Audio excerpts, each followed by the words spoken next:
Mapagpalang araw sa ating lahat. Ako ang inyong lingkod, Elijah Pojan Valdez, at welcome sa ating daily devotions. Ang ating verse for the day ay nasa mga awit, chapter 97, verse 10.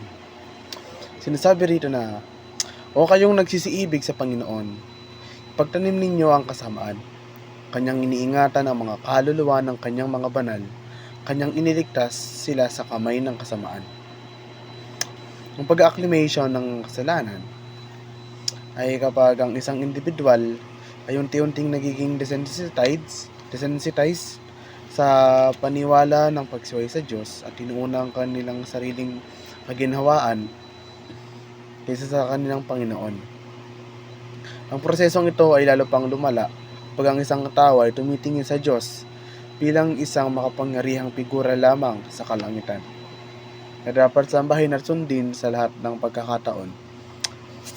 Sa halip na isang minamahal na figura kung saan ang lahat ng mga sakripisyo at gawa ng pagsamba ay walang katarungan sa mga pagpapala at awa na mayroon siya. Kapag iniligay ng Diyos ang kanyang walang hanggang buhay sa nagniningas na apoy sa inyong kaluluwa, mamahalin mo ang kanyang iniibig at kapupuotan ang kanyang kinasusuklaman. Hanggang sa magsimula tayong mahalin ng matuwid at kapuotan ang kawalan ng batas.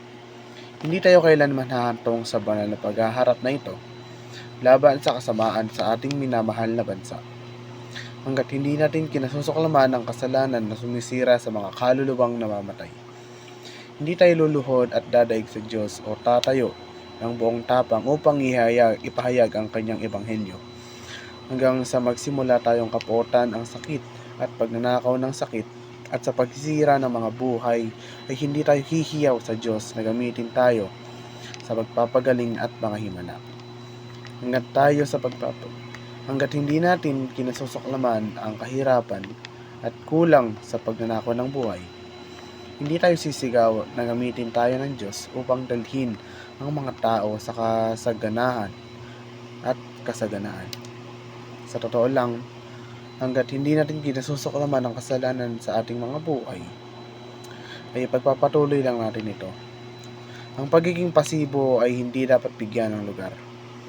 Ang pagkatakot sa Panginoon ay ang pagkapuot sa kasamaan. Maraming Kristiyano ang gumagamit ng cliche, ang ibig sabihin ng makasalanan, kamuhian ng kasalanan. Ang kasabayang ito ay matatagpuan sa Biblia sa napakaraming salita. Gayunpaman, sa Judas chapter 1 verse 22 and 23 ay naglalaman ng katulad ng mga ideya na maging maawain sa mga nag-aalinlangan, ligtas ang diba sa pamamagitan ng pag-agaw sa kanila mula sa apoy. Sa iba ay magpakita ng awa na may halong takot, na kinapapuotan maging ang paggamit na may bahid ng maruming laman. Ayon dito, ang ating pag-iebanghelyo ay dapat katangian ng awa para sa mga makasalanan at isang malusog na pagkamuhi sa kasalanan at ang mga epekto nito. Bilang mga mananampalataya, maaari tayong humingi sa Diyos ng maraming bagay nang hindi tiyak na ito ay kanyang kalooban. Maaari tayong humiling na magbigay ng pananalapi, ngunit maaaring kalooban niya na gawin natin ng walang ilan ng maaaring kalooban niya na gawin natin nang wala ang ilan sa mga bagay na inakala natin kailangan natin. Maaari tayong humingi ng pisikal na kagalingan, ngunit maaaring kalooban niya na lumakad tayo sa mga pagsubok at karamdaman o ang mga karamdaman ay magtatapos sa kamatayan. Maaari nating hilingin na iligtas ang ating anak mula sa pagkabigo, ngunit maaaring kalooban niya na maranasan nila ang kanyang presensya at kapangyarihan habang iniligtas niya sila sa pamamagitan nito. Maaari nating hilingin na iwasan ang kahirapan, pag-uusig o kabiguan, at muli, maaaring kalooban niya na gamitin ang mga bagay na ito upang mahasa ang ating pagkatao sa kanyang wangis. May iba pang mga bagay, gayunpaman, maaari nating malaman na walang pag-aalinlangan na ito ay kalooban at hangarin ng Diyos para sa atin Ang isang paksa ay kalagayan ng ating puso. Malinaw na sinasabi sa atin ng Diyos kung ano ang kanyang kalooban hingil sa pagbabago ng muling nabubong puso ng tao at magiging matalino tayong humingi ng tulong sa Kanya. Pagtapos ang lahat, ito ay isang espiritual na pagbabagong anyo at hindi maisa sa katuparan ng ating likas, kalooban o kakayahan ng tao.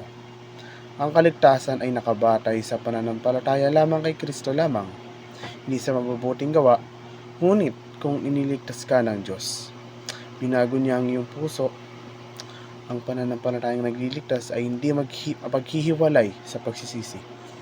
Ngunit nakakalungkot dahil sa tanyag na maling pagtuturo, marami sa mga evangelical na simbahan ang nag-iisip dahil nananalangin sila sa panalangin ng makasalanan o inaanyayahan si Jesus sa kanilang mga puso. Sila ay naligtas at pupunta sa langit. Ngunit kung ang kanilang buhay ay hindi na markahan ng pasimula at patuloy na pagsisisi, sila ay nasa isang bastos, paggising sa araw ng paghuhukom. Huwag malinlang ang katibayan ng tunay na pagbabagong loob, isang buhay na minarkahan ng pagbabalik loob na Diyos mula sa kasalanan. Muli, ako ang inyong lingkod, Medyo Paul John Valdez, at dito na nagtatapos ang aking daily devotions.